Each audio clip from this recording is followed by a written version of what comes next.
انتہائی اہم معلومات کا خزانہ میرے سامنے پڑا تھا. یہ سب رب العزت کا کرم تھا کہ قلیل وقت میں انتہائی کم محنت اور جدوجہد کے عوض بغیر کوئی جانی نقصان اٹھائے ہمیں اتنی بڑی کامیابی نصیب ہوئی تھی.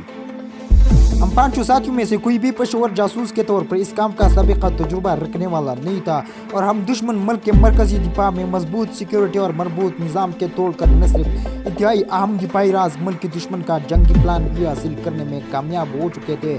ہم نے سب سے پہلے رب العزت کی بارگاہ میں شکرانے کے نفل ادا کیے اور پھر اس خزانے کی جانچ پڑتال شروع کر دی. تاراپو کی ایٹمی پلانٹ کی فائلز میں تاریخ امیجڈ یورینیم کی پلانٹ سے ٹاٹا ریسرچ انسٹیٹیوٹ کو جانے والی ریڈیو ایکٹیویٹی سے محفوظ ٹرکوں کی روانگی منزل پر پہنچنے کی تفصیلات اور دوران سفر سیکیورٹی کے انتظامات درج تھے.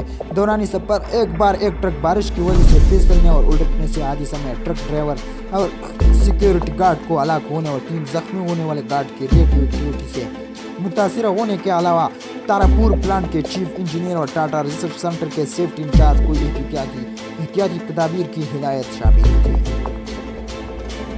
ہر ٹرک میں لادے جانے والے فروز یورینیم کی سلاخ کی تعداد وزن اور وصولی کی رسید موجود تھی. ٹاٹا ریسرچ انسٹیٹیوٹ کے چیف کے لکھے ہوئے 2 خطوط بھی تھے جن میں کامیاب ٹرانسپورٹیشن اور فل سیکیورٹی انتظامات کرنے پر آرمی چیف کا شکریہ ادا کیا گیا تھا. اپنی تجربات کی کامیابی اور عنقریب بھارتی آرمی کو ایک تحفہ دینے کا مجدد سنایا گیا تھا. میں سمجھتا ہوں کہ ان فائلوں میں درج معلومات کے پاکستان پہنچنے پر پاکستان سائنسدان بھارت کی ایٹمی ریسرچ میں ان کی کامیابی کی حدود متعین کرنے میں ضرور کامیاب ہو جاتے ہیں.